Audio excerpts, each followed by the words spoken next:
Bienvenidos a la transmisión de Radio Aprende en Casa 2. Bienvenidos a su sesión de lengua materna con la locutora Gaby Rivas y María Meléndez. Me da mucho gusto saludarlos a todos. Les doy la más cordial bienvenida a este programa de Aprende en Casa 2 Radio. Y estamos ansiosos por comenzar con esta práctica social del lenguaje número 3, en donde vamos a hacer un programa de radio. Perfectamente bien, y mandamos un saludo a cada uno de nuestros radioescuchas.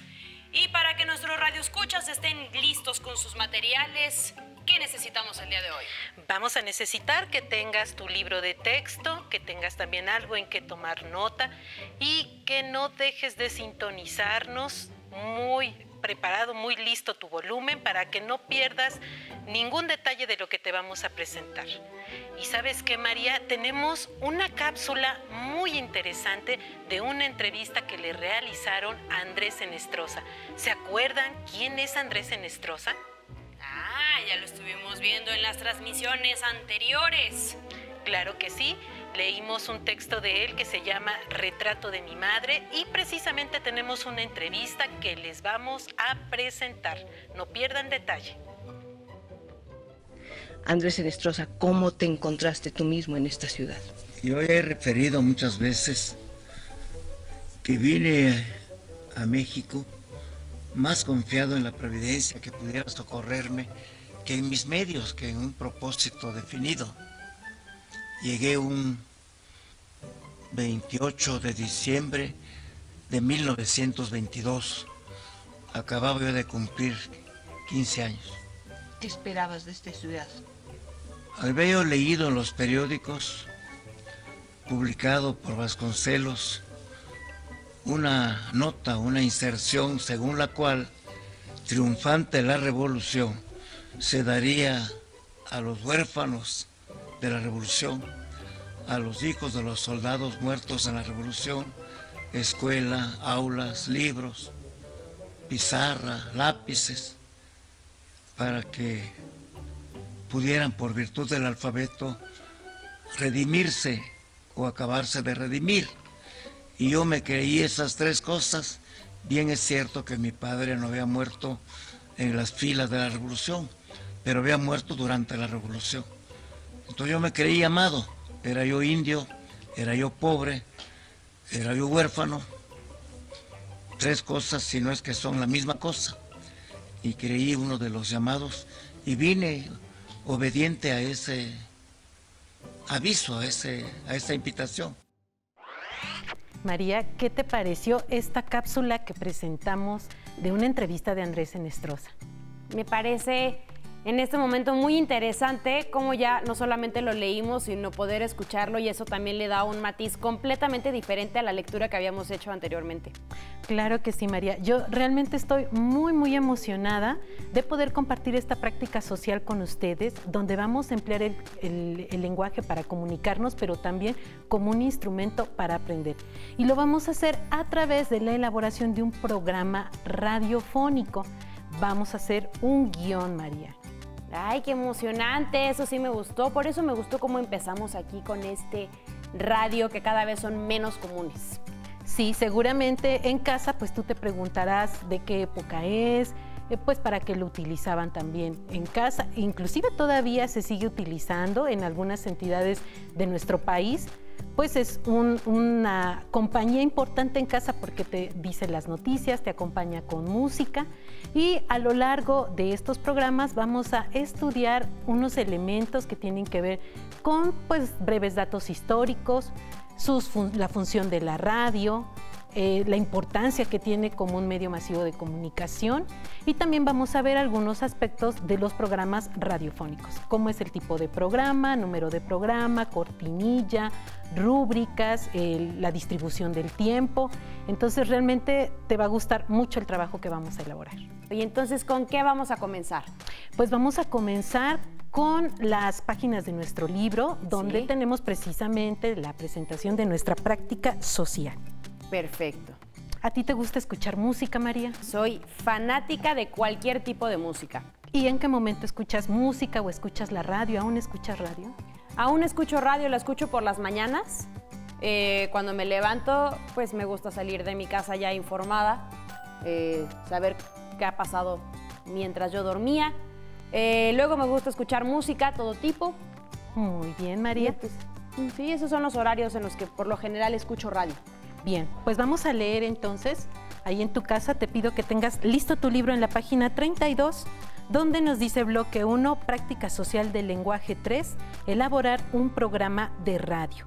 El propósito de esta práctica social del lenguaje es que escribas un programa de radio cuyo tema sean tus preferencias musicales y las de tus compañeros. Y en casa seguramente que tú también disfrutas de escuchar música mientras haces otras actividades, porque esa es una de las ventajas precisamente de la radio, que puedes escucharla y estar atendiendo otras actividades. Un dato curioso precisamente que tiene que ver con la radio, María. Fíjate, se los voy a compartir también. Porque pues resulta que en el año de 1938, cuando precisamente se empezaba a utilizar la radio como un medio masivo de comunicación, Orson Welles, que llegó a ser un director de cine muy famoso, hizo una adaptación de una novela que se llama La Guerra de los Mundos.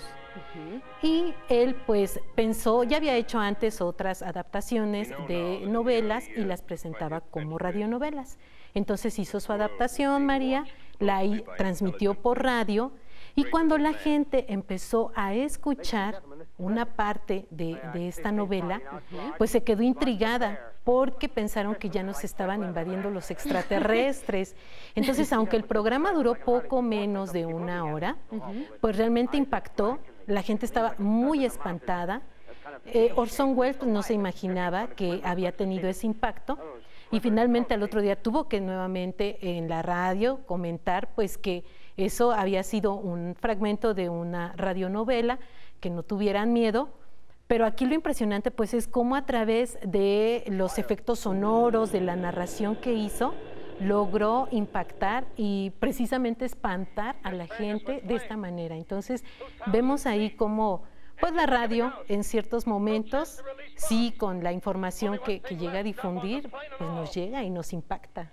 Exacto, además me imagino que en ese momento, en esa época, haber escuchado La Guerra de los Mundos en vivo sin tener a lo mejor, al día de hoy todavía nos pasa que a lo mejor ya agarramos comenzado algún programa o lo que sea, y no tener ni idea de que se trataba de una radionovela sin escucharlo así como así, debe haber sido muy impresionante. Claro. Claro, y todavía ahorita escuchamos alguna noticia en la radio, pues sí, de repente nos entra algún tipo de temor, nos alarmamos o a veces estamos muy contentos festejando. Entonces también aquí pues debemos de escuchar las noticias con cierta prudencia, y ahora tenemos la facilidad de corroborar esa información también. Bueno, pues te invito entonces a pasar a la página 33 de tu libro de texto, porque ahí precisamente vienen unas preguntas que yo te invito a contestarlas, a comentarlas en casa con tu familia, pues con tus abuelitos, con tus tíos. Y la primera pregunta nos dice así: ¿qué función tiene la radio? La siguiente pregunta es: ¿con qué frecuencia la escuchas? ¿Tú con qué frecuencia escuchas la radio, María? Entre semana. Entre semana. Sí. Ahora, ¿qué importancia consideras que tiene este medio de comunicación en tu comunidad?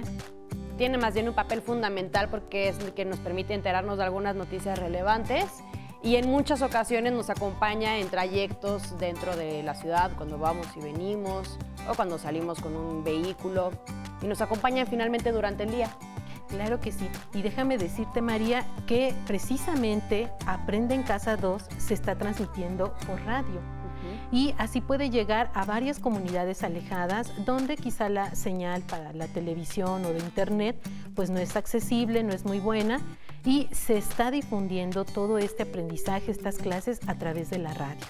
Inclusive en Argentina también, ellos tienen obviamente su estrategia con la que están dando acompañamiento a los alumnos en este momento, pero el medio que se ha privilegiado es la radio. Y María, ¿qué sabes acerca de cómo se escribe un programa de radio? Me imagino que es nada más poner como el saludo de hola, buenos días, un saludo a quienes nos estén escuchando, y luego pues ir escribiendo las notas que se digan, o pues a lo mejor la secuencia de canciones que se pongan. Pues depende del tipo de programa, porque también precisamente eso te vamos a compartir a lo largo de estas sesiones, qué tipos de programas hay, cómo podemos armar una cápsula informativa, pues si quieres incluir música también, o si quieres hacer inclusive hasta la transmisión de algún partido de fútbol, de algún evento deportivo, pues de manera ficticia también lo puedes hacer a partir de que escuches la radio en casa. Entonces, estas preguntas yo te invito a contestarlas en familia y que sigas pensando qué beneficios te trae la radio. Si en tu casa hay uno, en la casa de tus abuelitos, pues también puedas revisarlo, tratar de sintonizarlo. Y vamos a comenzar entonces, María, a ver estos datos históricos de la radio. Antes de que tuviéramos nosotros, pues la radio como tal, era muy difícil estar informados. La radio fue una invención que revolucionó la comunicación masiva humana y que permitió el desarrollo de tecnologías posteriores como la televisión, internet, el radar y el sonar. Detrás de la invención de la radio hubo años de estudio científico desarrollado en un primer momento por Michael Faraday, el trabajo teórico de James Clerk Maxwell y las demostraciones experimentales de Heinrich Rudolf Hertz y Alexander Graham Bell, quien en 1876 logró transmitir voz humana a través de cables. Y finalmente Guillermo Marconi desarrolló el primer sistema de comunicación por ondas de radio. Entonces, como te puedes dar cuenta, María, detrás hubo personas muy interesadas que trabajaron pues incansablemente hasta que lograron hacer la transmisión de un programa de radio. Sí. Y en América Latina, los argentinos fueron los primeros que comenzaron a fabricar aparatos radiofónicos. En agosto de 1920, pudo transmitirse en Buenos Aires una ópera del compositor alemán Richard Wagner y es considerada la primera emisión radiofónica dirigida al público de América Latina. Y en México, en 1921, Constantino Tárnava realizó las primeras transmisiones radiofónicas e inició en Monterrey las transmisiones regulares de una emisora a la que llamó TND, Tárnava Notre Dame, en cuyo programa había un tenor, 2 pianistas y un declamador. Ya te diste cuenta lo antiguos que son los radios y cómo pues obviamente ocupaban un lugar importante en una casa para pues distraerse, escuchar las noticias. Y bueno, pues aquí también cabe hacer la distinción de cuando utilizamos la palabra la radio y el radio. Según la Real Academia de la Lengua, radio es femenino cuando por acortamiento de radiodifusión significa transmisión mediante ondas hertzianas de programas destinados al público o se emplea para designar alguna de las emisoras que se dedican a ello. Cuando por acortamiento de radioreceptor significa aparato con el que se escuchan los sonidos transmitidos mediante ondas hertzianas, se usa en ambos géneros, pero en gran parte de América se usa normalmente en masculino. Encendieron el radio y oyeron la noticia una vez más. Y pues vamos a seguir comentando precisamente una cápsula, María, que tiene que ver, fíjate, con el año de 1985. ¿Te han contado qué sucedió? Me contaron qué sucedió, sí. Un terremoto en el que mis papás estaban muy espantados porque había una bebita que era mi hermana. Así es. Fíjate que yo era muy pequeña, pero sí recuerdo que la radio también tuvo un papel relevante porque estuvo transmitiendo todo lo que estaba sucediendo en nuestro país, particularmente en la Ciudad de México, donde hubo muchos desastres. Y te voy a presentar una cápsula de un periodista, Jacobo Saludowski, porque estuvo haciendo una transmisión muy puntual de lo que estaba sucediendo. Entonces, vamos a escuchar cómo en ese año de 1985 se transmitía este evento tan triste. Tengo la tristeza de decir que estoy en presencia de uno de los más grandes desastres que he visto en la historia de la Ciudad de México desde que nací en ella. Me encuentro en la esquina de Avenida Juárez y San Juan de Letrán, abajo de la Torre Latinoamericana. Estoy mirando hacia el sur la Avenida San Juan de Letrán y es el aspecto de un desastre, como si hubiera caído una bomba. En el lado derecho, frente a 16 de septiembre y San Juan de Letrán, toda la esquina de una zapatería o camisería que se llama El Escorial se derrumbó la casa de junto, prácticamente toda la parte de San Juan de Letrán de esta manzana cayó por los suelos. A este panorama pueden ustedes agregarle el de grandes nubes de humo, de incendios cercanos. Acabo de llegar por Puente de Alvarado, el edificio que yo creo que era un estacionamiento, porque ya no se sabe qué era, se derrumbó totalmente en la esquina de Puente de Alvarado y Zaragoza. Parte del nuevo Banco de México que estaba en construcción también se derrumbó. Ahora veo aquí en San Juan de Letrán que está totalmente derrumbado, pero totalmente derrumbado, y sale humo y sale polvo de los escombros en la esquina de Victoria y San Juan de Letrán. Yo no recuerdo qué es lo que había aquí y ahora es imposible saber qué es lo que había. La policía está trabajando, ha acordonado San Juan de Letrán, no se puede pasar desde la calle, desde República de Salvador o Ayuntamiento hasta este lugar. La calle de Victoria no se puede pasar porque el edificio se cayó hacia Victoria. Ahora este edificio se está quemando, hay helicópteros que vuelan a nuestro alrededor. También estoy viendo hacia el lado de la calle de Uruguay, hacia mi izquierda, un edificio frente al Hotel Concordia también se derrumbó.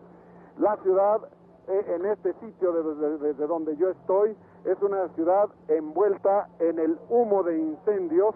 La multitud se agolpa ya a ambos lados.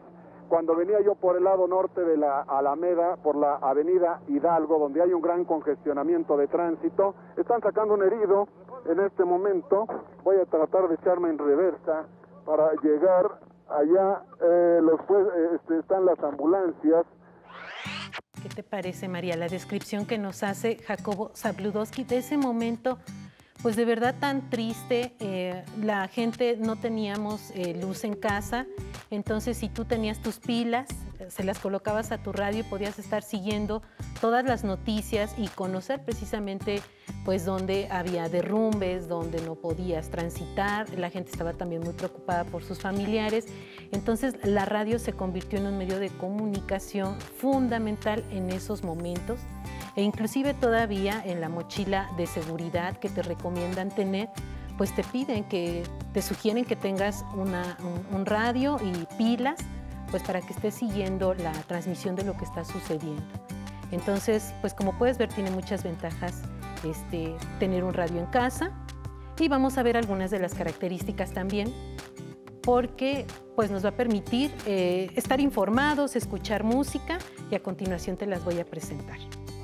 Entre las características que tenemos de la radio, pues es que nos va a acompañar las 24 horas del día y los 365 días del año, María. Aunque no llegue a haber programas ya o locutores, está transmitiendo música o algunos programas ya están grabados, entonces es permanente. También es móvil, nos podemos mover y seguir escuchándola. Tú puedes ir en tu auto conduciendo, escuchando la radio, puedes estar haciendo tareas, puedes estar haciendo otras labores en casa y puedes estar escuchándola. Otra característica es que pues va a ser inmediato su uso, su transmisión, y se caracteriza por su rapidez. Y gracias a las nuevas tecnologías, ahora es posible escuchar una emisora desde cualquier parte del mundo a través de Internet. Es ágil desde el punto de vista de la narración. El locutor cuenta todo lo que está percibiendo y por ello en poco tiempo puede transmitir muchas cosas al oyente, y nos dimos cuenta en la cápsula donde sí, pues conforme va caminando nos va contando todo de una manera tan elocuente, utilizando la descripción muy bien, que realmente nos hace imaginarnos lo que está sucediendo. Y precisamente esa es la otra característica, activa la imaginación. Si tú has escuchado en algún momento la transmisión de un partido de fútbol, de un evento deportivo, la manera en que los locutores hacen la narración, realmente nos hacen imaginarnos como si estuviéramos ahí en el campo de fútbol o viendo la transmisión de del box. Entonces nos hace despertar la imaginación. Y también, pues antes las mamás escuchaban las radionovelas. Si le preguntas a tu abuelita, seguramente te contará que escuchaban radionovelas, y a través de estos efectos sonoros, de la narración, de la entonación, el volumen, todas estas propiedades de la voz nos hacían imaginarnos realmente lo que estaban sintiendo los personajes y lo que estaba ocurriendo en su entorno. ¿Qué te parece, María? Así es, muy interesante. Yo recordaba más bien la anécdota que me contaba mi abuelito de un comentarista de deportes que estaba narrando un partido de béisbol, se le fue la transmisión a él, ya no pudo verla y él la inventó completa, el partido. Imagínate, otra anécdota curiosa de la radio, porque pues a través de precisamente esa habilidad, ese manejo del lenguaje, pudo seguir con la narración del partido. Muy bien. Bien, pues ahora, María, fíjate, antes de pasar a las preguntas, quiero precisamente pues que escuchen en casa la narración de un cuento de Amparo Dávila. Este cuento de Amparo Dávila te va también a gustar mucho y te vas a poder dar cuenta de cómo estos efectos logran hacer que te imagines. Vamos a escucharlo. Alta cocina, de Amparo Dávila.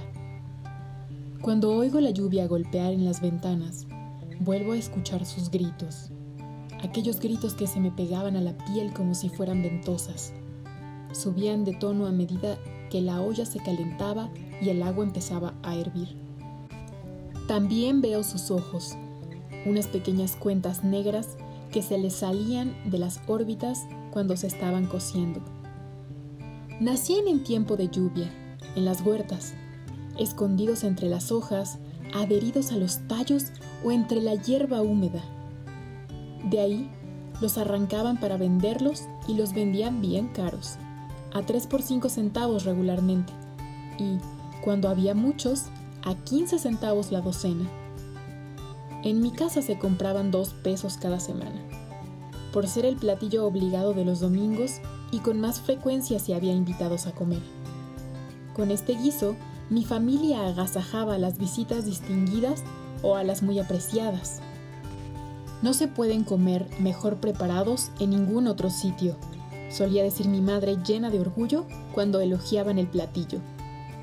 Recuerdo la sombría cocina y la olla donde los cocinaban, preparada y curtida por un viejo cocinero francés, la cuchara de madera muy oscurecida por el uso y a la cocinera, gorda, despiadada, implacable ante el dolor. Aquellos gritos desgarradores no la conmovían. Seguía atizando el fogón, soplando las brasas como si nada pasara. Desde mi cuarto del desván los oía chillar. Siempre llovía. Sus gritos llegaban mezclados con el ruido de la lluvia. No morían pronto.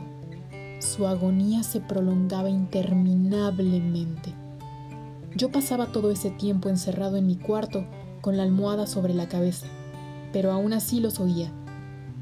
Cuando despertaba a medianoche, volvía a escucharlos.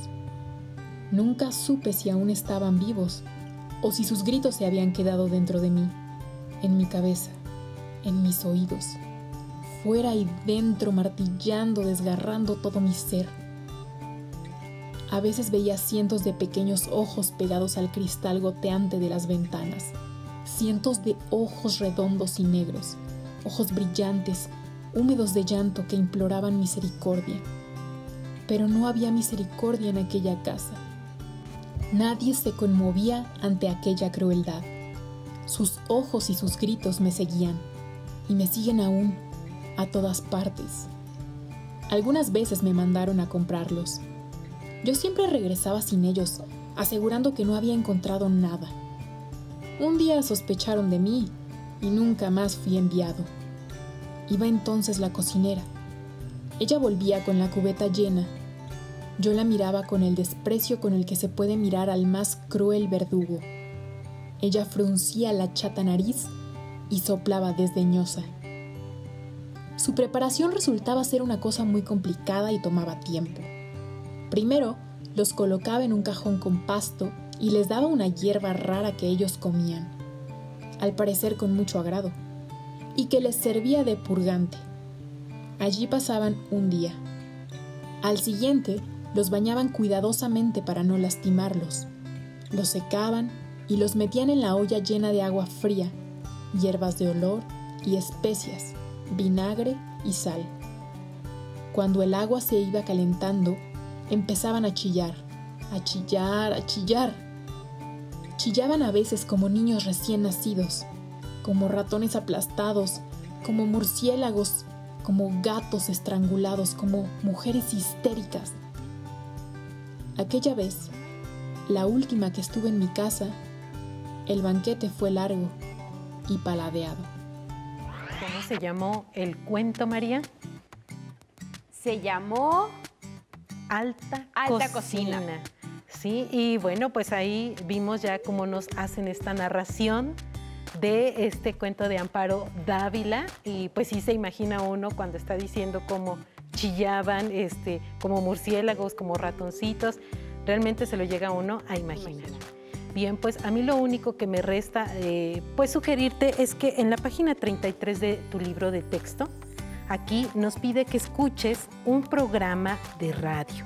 Dice, elijan uno y de ser posible escúchenlo completo. Presten atención al tipo de lenguaje que se utiliza en él, es decir, cómo cambia según quién lo dice y la información que se transmite. Opiniones, entrevistas, anuncios publicitarios, cápsulas informativas, etc. Y al terminar contesta estas preguntas. ¿Qué caracteriza el lenguaje que se usa en la radio? ¿Qué provoca que el lenguaje varíe durante el programa? ¿Cómo identificaron las partes del programa y cómo se distribuyó el tiempo? María y yo lo vamos a hacer para comentárselos en la siguiente sesión, y si tú tienes oportunidad, pues hazlo en casa. Realmente vas a ver que te vas a divertir y lo vas a disfrutar. Perfecto, pues maestra Gaby, como siempre, muchas gracias. No, ¿de qué, María? Hemos terminado con la radio y sus orígenes y espero que lo hayan disfrutado tanto como Gaby y yo. A continuación, historia. Hasta la próxima. Pero antes, a movernos un poco.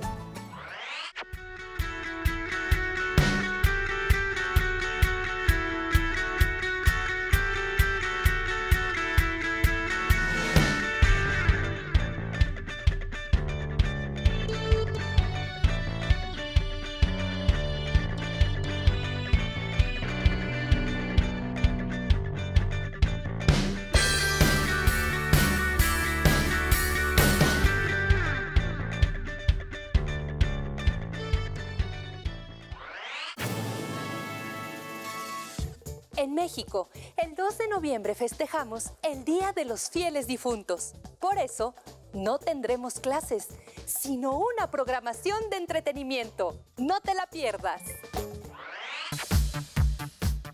Si no tienes el libro de texto o necesitas ayuda para responder las preguntas, contáctanos.